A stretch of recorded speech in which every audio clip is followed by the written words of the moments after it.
Film की शुरुआत होती है आर्थर इन्हीं एक्वामैन को दिखाने से। हमें पता चला कि उसकी जिंदगी पूरी तरह से बदल गई है। वो एटलांटिस का राजा बन गया है। उसकी शादी मीरा से हो गई है, जो दूसरे किंगडम के राजा की बेटी है, और अब इनका एक बेटा भी है। अब कहानी शिफ्ट होकर आ जाती है इस मूवी के विलन पर, जिसका नाम ब्लैक मैंटा है। उसके डैड की मौत हो गई थी, पर वो उनकी मरने का जिम्मेदार हमेशा से आर्थर को समझता आ रहा है। इसलिए ब्लैक मैंटा आज भी आर्थर से बदला लेने का फैसला करता है। वो अपने लिए खास किस्म का पावरफुल सूट भी बना रहा था और इस बात का भी इंतजार कर रहा था कि सूट पूरा होने के बाद मैं एक्वामैन से लड़ाई करूं। इसके बाद हम एक डॉक्टर को देखते हैं जो मरीन साइंटिस्ट भी था, यानी समंदर के नीचे की दुनिया का, और अभी वो एटलांटिस के ऊपर ही रिसर्च कर रहा था। उसकी कोशिश थी कि एटलांटिस को ढूंढकर वहाँ जाए और उसे सबके सामने बाहर दुनिया में ला सके, ताकि वो ये साबित करने में कामयाब हो जाए कि एटलांटिस जैसी दुनिया सच में पाई जाती है। एटलांटिस की इस रिसर्च को लेकर वो साइंटिस्ट एक बार अंटार्कटिका जाती है और वहाँ की बर्फ में कोई चीज ढूंढने की कोशिश करने लगती है। लेकिन तभी साइंटिस्ट और उनकी टीम पर ऑक्टोपस जैसा कोई मॉन्स्टर हमला कर देता है, क्योंकि उसकी बड़े बड़े टेंटिकल्स भी थी। तो इस वजह से साइंटिस्ट अपनी टीम के साथ वहाँ पर फंस जाते हैं। इसीलिए वो अपने बाकी साथियों को सिग्नल भेजकर मदद मांगते हैं। तब उनकी मदद करने उनका एक साथी आ भी जाता है, यानी ब्लैक मैंटा। ये लोग मिलकर काम कर रहे थे। यहाँ आने के बाद ब्लैक मैंटा साइंटिस्ट और उनके साथियों की जान तो बचा लेता है, लेकिन वो खुद यहाँ रिसर्च करने लगता है, जिसके लिए वो बर्फ के और नीचे जाने लगा। काफी गहराई में आने के बाद उसे टूटा हुआ ब्लैक ट्राइडेंट दिखता है, और अब जैसे ब्लैक मैंटा टूटे हुए ट्राइडेंट को उठाकर जोड़ता है तो उसे इसका असली मालिक नजर आने लगता है, जिसका नाम कॉर्डेक्स था। ये काफी चालाक खतरनाक लग रहा था। वो ब्लैक मैंटा की यादों में कहता है कि तुमने क्योंकि मेरा टूटा हुआ ट्राइडेंट जोड़ दिया है, इसलिए अब तुम बहुत ताकतवर बन जाओगी, साथ ही अपने दुश्मन एक्वामैन से बदला भी ले पाओगी, और तो और हर वो चीज तुम कर सकते हो जो तुम करना चाहते हो। अब पता चला कि दुनिया की सूरत हाल काफी खराब हो गई है, क्योंकि ग्लोबल वार्मिंग इतनी बढ़ गई है कि सुनामी और सैलाब वगैरह आते रहते हैं। इस वजह से बाहरी दुनिया के साथ साथ समंदर की दुनिया में भी काफी मुश्किलात आ रही हैं, क्योंकि इस सारी सूरत हाल की वजह से समंदर के क्रिएचर्स धीरे धीरे मरते जा रहे हैं। सब कुछ देखते हुए एटलांटिस की काउंसिल्स की मीटिंग होती है, जिनमें आर्थर भी शामिल था। यहाँ आर्थर सब काउंसिल्स के सामने ये ऑफर रखता है कि हमें मिलकर बाहर दुनिया के लोगों से बात करनी चाहिए और अपनी एडवांस टेक्नोलॉजी को उनके साथ शेयर करना चाहिए, बांटना चाहिए, ताकि इस तरह बाहरी दुनिया भी तरक्की कर सके और फिर वो हम लोगों की भी मुश्किलात को हल कर सके। पर जाहिर सी बात है, कोई भी इस बात पर राजी नहीं होता। सभी काउंसिल्स मिलकर कहते हैं कि ऐसा नहीं हो सकता।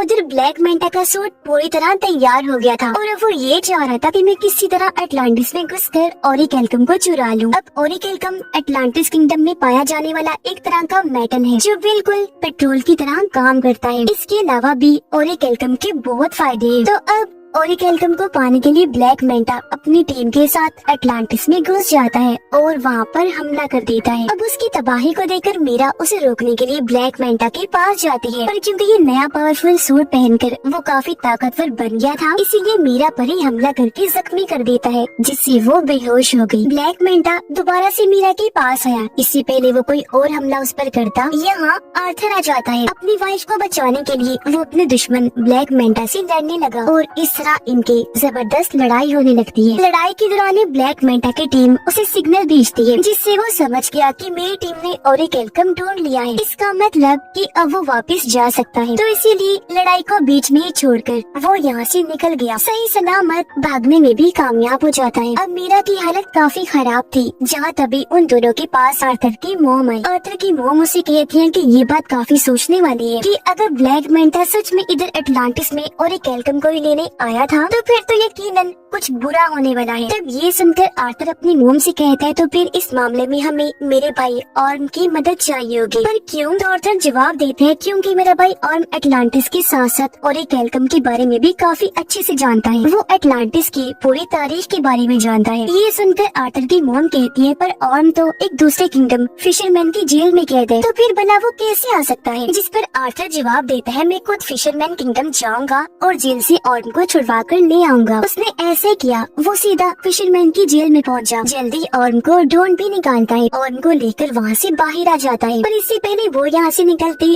ऑर्म को फिशरमैन किंगडम के गार्ड्स घेर लेते हैं ऑर्म की हालत अब काफी खराब हो गई है, क्योंकि यहाँ उसे ठीक से खाना नहीं दिया जाता था, जिस वजह से उसका जिस्म काफी कमजोर हो गया था। पर जैसे ये बाहर आई और समंदर का पानी इसके जिस्म को लगा, वो पहले की तरह सेहतमंद और ताकतवर बन जाता है। उसके पास पहले जैसी पावर्स भी आ जाती है, इसलिए ऑर्म अकेला ही गार्ड से भिड़ गया, उन पर भारी पड़ता है। एक ही झटके में सभी गार्ड्स को मार के रख देता है, जिसके बाद दोनों भाई यहाँ से निकल जाते हैं। रास्ते में बातें करते करते दोनों एक दूसरे को अपनी अपनी जिंदगी के बारे में बताते हैं। आर्थर ऑर्म से कहता है कि मैं अटलांटिस का राजा बन बन के थक गया हूँ, अब मुझे इस काम में बोरियत होने लगी है। लेकिन ये सुनकर ऑर्म को काफी हैरत हुई। वो आर्थर से कहता है कि जिस राजा की गद्दी को पाने के लिए मैंने भी बचपन से कोशिश की कि मैं राजा बन जाऊँ, पर वो गद्दी तुम्हें मिल गई, जिस गद्दी की तुम्हें कोई परवाह भी नहीं है। ये बात तो काफी अजीब और कमाल की है। जिसके बाद ये दोनों सीधा किंगफिश के पास गए और उससे ब्लैक मेंटा के बारे में पूछने लगते हैं, जिस पर किंगफिश दोनों को जवाब देता है कि ब्लैक मेंटा तुम दोनों को एक आइलैंड पर मिल सकता है, जो आइलैंड साउथ एरिया में है। और अब ये सुनकर दोनों भाई साउथ एरिया की तरफ निकल जाते हैं उस आइलैंड पर जाने के लिए। पर यहाँ आकर उन्होंने देखा कि पूरा आइलैंड ही बदला हुआ है। ऐसा लग रहा है जैसे ऑरिकेल्टम को जलाकर उसका धुआं यहाँ फैला दिया गया है, जिससे यहाँ के पेड़ पौधे यहाँ तक कि जानवर भी पूरी तरह म्यूटेट हो गई है, बदल गई है, जिस वजह से उनका साइज काफी बड़ा हो गया है। यहाँ तक कि इधर के चूहे भी इतने बड़े हो गए हैं कि उनका साइज हाथी जैसा लग रहा है।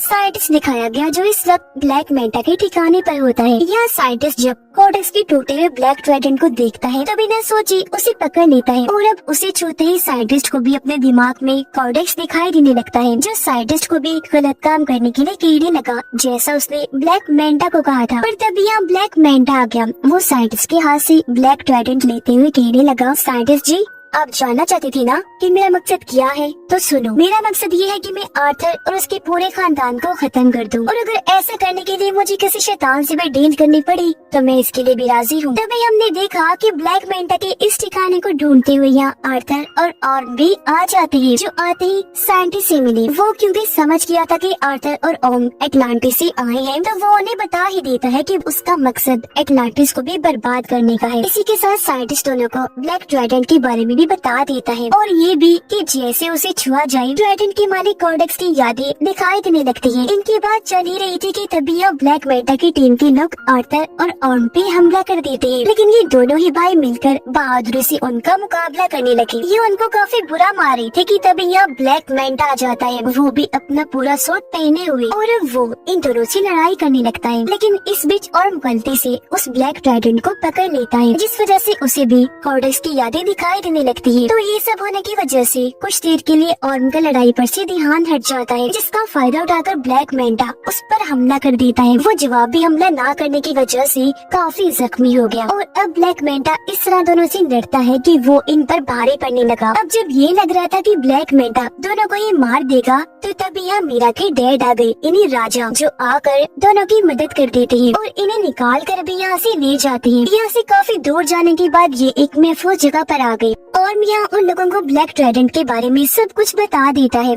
अटलांटिस को ढूंढने वाले आर्थर के डैड थे, उनके पास भी एक ताकतवर ट्राइडेंट था, जो अब उनके बेटे किंग आर्थर के पास है। पर किंग यानी आर्थर के डैड का एक भाई भी था, जो और कोई नहीं बल्कि कोडेक्स ही था, और ये जो ब्लैक ट्राइडेंट है वो उसी ने ही बनाया था। अब जिस तरह आर्थर के डैड किंग अटलांटिस किंगडम को चला रहे थे, वैसे कोडेक्स एक दूसरे किंगडम को चला रहा था, जो कि बिल्कुल ही डार्क किंगडम था, यानी वहाँ खतरनाक क्रिएचर्स मॉन्स्टर्स रहा करते थे। लेकिन परेशानी तो तब शुरू हुई जब कोडेक्स ने अपना असली रूप दिखाया। असल में कोडेक्स चाहता था कि वो अटलांटिस का ओरिकेल्टम चुराकर और पावरफुल बन जाए। कुछ हद तक वो ऐसा कर भी रहा था, लेकिन उसके ऐसा करने से अटलांटिस और समुद्र के बाकी क्रिएचर्स मरते जा रहे थे। साथ ही अटलांटिस के अंदर बीमारियां भी फैल रही थी। अब इस तरह के हालात देखकर किंग आर्थर के डैड कोडेक्स के खिलाफ आकर खड़े हुए और उसे ये सब रोकने का कहते हैं। लेकिन कोडेक्स ताकत के नशे में इस कदर पागल हो गया था कि वो अपने बड़े भाई किंग के साथ ही बगावत पर उतर आया, और ऐसा होने से उन दोनों के बीच जंग छिड़ गई। पर जंग में किंग कोडेक्स को हराकर उसे कैद कर देते हैं। अब वो हमेशा के लिए वहाँ कैद रहे, कभी भी बाहर न आने पाए। इसके लिए किंग ने अपने खून का इस्तेमाल किया, जिससे हुआ ये कि कोडेक्स जादुई कैद में बंद हो गया, जहाँ से उसका निकल पाना नामुमकिन है। आगे और बताता है कि इस वक्त कोडेक्स यादों के जरिए ब्लैक मेंटा के दिमाग में घुसा हुआ है, क्योंकि वो उसका इस्तेमाल करके आजाद होना चाहता है। ये सब सुनने की बात आर्थर और ऑर्म की मोम भी सारी बात समझ आती है। वो उन्हें बताने लगी कि हाँ, मैं भी कोडेक्स के बारे में जानती हूँ। और जिस तरह किंग ने अपने खून का इस्तेमाल करके उसे कैद किया था, अब कैद से आजाद होने के लिए उसे किंग की नस्ल के किसी इंसान का खून चाहिए, जब भी कॉर्डेक्स आजाद हो सकता है। मतलब जिनके अंदर किंग का ही खून दौड़ रहा हो। किंग का खून उनकी शाही फैमिली के लोगों में ही हो सकता है। ये सब सुनकर आर्थर समझ जाता है कि मेरी बेटे की जान खतरे में है, क्योंकि जाहिर सी बात है ब्लैक मेंटा के लिए सबसे आसान टारगेट उसका बेटा ही था, जिसे वो बआसानी खत्म कर सकता था। इसलिए वो फौरन अपने घर आ गया। देखता है कि वहाँ सब कुछ तबाह हो गया है, घर जल रहा है, बच्चा यहाँ से गायब है, साथ ही वहाँ एक आदमी जख्मी पड़ा है। पूछने पर आदमी बताता है कि ब्लैक मेंटा यहाँ आया था, ये सारी तबाही उसी ने ही मचाई और वही तुम्हारे बेटे को ले गया है। जिससे साफ जाहिर हो गया कि आर्थर का शक बिल्कुल ठीक था। इसीलिए अब आर्थर और ऑर्म दोनों मिलकर उसके बेटे को बचाने के लिए जाने लगते हैं। पर उससे पहले इनकी मॉम दोनों को समझाती है कि हमेशा मेरी एक बात याद रखना कि तुम दोनों एक दूसरे के भाई हो, चाहे कुछ भी हो जाए तुम्हें एक दूसरे का साथ देना ही है। सीधा ब्लैक मेंटा के ठिकाने पर आकर वहाँ हमला कर देते हैं, लेकिन इन पर भी एक काफी बड़ा मॉन्स्टर हमला कर देता है, जिससे बाकी तो बच गए, लेकिन उसके सामने मीरा के डैड फंस जाते हैं। तब ऑर्म जाकर उनकी मदद करता है और मॉन्स्टर के जंगल से उन्हें निकाल लेता है। ये देखकर मीरा के डैड समझ गए कि जिस ऑर्म को मैं हमेशा से गलत समझ रहा था वो तो काफी अच्छा इंसान है। अंदर ब्लैक मेंटा के पास आर्थर का बेटा होता है। यहीं पर साइंटिस्ट भी था जो उस छोटे से बच्चे को देखकर बचाने का सोचता है, इसीलिए बच्चे को उठाकर यहाँ से भागने लगा। पर ब्लैक मेंटा जो उसे देख चुका था, साइंटिस्ट पर हमला करके उसे जख्मी कर देता है और बच्चे को छीन लेता है। और अब जैसे ब्लैक मेंटा उसके बच्चे को मारने के लिए आगे बढ़ा, तभी यहाँ पर आर्थर आ जाता है, जो उसे लड़ाई के लिए चैलेंज करता है। इनकी लड़ाई तो पहले काफी जोरदार हुई, लेकिन तभी यहाँ ब्लैक मेंटा आर्थर पर भारी पड़ने लगता है। इसकी वजह ये थी कि वो ब्लैक मेंटा नहीं बल्कि उसके अंदर कॉर्डेक्स था, क्योंकि वो पूरी तरह उस पर हावी हो गया था। पर इस बीच मौके का फायदा उठाकर मीरा अपने बच्चे को लेकर यहाँ से भाग जाती है, लेकिन तभी उसे जाते हुए ब्लैक मेंटा देख लेता है। वो अपने ब्लैक ट्राइडेंट से उस पर हमला कर देता है, लेकिन इससे पहले कि ट्राइडेंट मीरा को लगता पहले और उसे पकड़ लेता है और इस तरह उसने मीरा और उसके बच्चे की जान बचा ली। लेकिन इसका उल्टा असर भी हुआ, क्योंकि जैसे और ब्लैक ट्राइडेंट को छूता है, कॉर्डेक्स उसके दिमाग को भी कंट्रोल करने लगता है। वो उसे उसके भाई आर्थर के खिलाफ भड़काते हुए ये दिखाने लगता है कि तुम्हारे भाई आर्थर ने तुम्हारे साथ बहुत गलत किया है। असल में तुम ही हो जो अटलांटिस का राजा बनने के लायक हो, न कि आर्थर। तो इसी वजह से अब ऑर्म आर्थर पर हमला कर देता है। लेकिन यहाँ आर्थर जो सारी बात समझ गया था, वो पलट कर वार नहीं करता, बल्कि अपने भाई को समझाने लगा कि होश में आओ और खुद पर काबू रखो। जब ऑर्म ऐसे ही करता है, उसने जैसे तैसे खुद पर काबू पा लिया। साथ ही उसे अपनी मॉम की बात भी याद आती है कि तुम दोनों भाई भी हो, चाहे कुछ भी हो जाए तुम्हें एक दूसरे का साथ देना ही है। लेकिन इसी बीच फायदा उठाकर कॉर्डेक्स खुद को आजाद करने में लग जाता है। ऐसा करने से उसके जिस्म में जान आने लगती है। ठीक इसी वक्त ऑर्म ने ब्लैक ट्राइडेंट को छोड़ दिया। अब तक काफी देर हो गई थी, क्योंकि कॉर्डेक्स खुद को जिंदा करके आजाद हो चुका था। और अब कॉर्डेक्स को अपने सामने देखकर आर्थर उसी के ब्लैक ट्राइडेंट से उस पर हमला कर देता है। पर कॉर्डेक्स आसानी से अपने ब्लैक ट्राइडेंट को पकड़ के आर्थर पर हमला करने की कोशिश करने लगता है। पर उससे पहले ही आर्थर अपने वाले ट्राइडेंट की मदद से उसके ब्लैक ट्राइडेंट को तोड़ता हुआ कॉर्डेक्स को जा लगता है, जिससे आखिरकार वो भी अपने ट्राइडेंट के साथ साथ खत्म हो जाता है। उसके खत्म होते ही पूरी जगह भी तबाह होने लगती है। धीरे धीरे करके ये सारी जगह टूटने लगी थी और तभी इसके नीचे ब्लैक मेंटा दब जाता है। पर उसे मुसीबत में देखकर आर्थर उसके सामने मदद के लिए हाथ बढ़ाता है, पर ब्लैक मेंटा इनकार कर देता है, ये कहकर कि शुक्रिया, मुझे तुम्हारी मदद नहीं चाहिए, तुमसे मदद लेने से अच्छा मैं मरना पसंद करूंगा। तो इसी वजह से ब्लैक मेंटा भी वहीं दबकर मारा जाता है, जबकि आर्थर और उसके बाकी साथी वहाँ से बाहर निकल जाते हैं। यह आर्थर ऑर्म से कहता है कि अब तुम बिल्कुल आजाद हो, तुम्हें अब किसी भी जेल में जाने की जरूरत नहीं पड़ेगी, क्योंकि फिशरमैन की जेल में हम ये कह देंगे कि तुम यहाँ दबकर मारे गए हो और अब तुम यहाँ से जाओ और आजादी से अपनी जिंदगी जियो। ऐसा होने के बाद पूरी तरह अब ऑर्म भी आर्थर को अपना भाई मान लेता है, क्योंकि उनकी गलत फहमियाँ दूर हो गई थी और कहने लगा कि अटलांटिस को जैसे राजा की जरूरत है तुम बिल्कुल वैसी हो, ये किंगडम तुम्हारा ही है। इसके बाद हम देखते हैं कि आर्थर अटलांटिस को दुनिया के सामने ले आता है। बाहरी दुनिया में आकर इस किंगडम के बारे में वो सब कुछ बता देता है। उसने ये भी कहा कि अब से हम अटलांटिस की टेक्नोलॉजी को दुनिया के साथ भी शेयर करेंगे, जिससे होगा ये कि हम साथ में मिलकर दुनिया को मजीद और अच्छा बनाएंगे। आर्थर की जिंदगी ऐसे ही गुजर रही थी, यानी वो अटलांटिस और बाहरी दुनिया दोनों में रहता है। इस फिल्म की कहानी भी यहीं पर खत्म हो जाती है।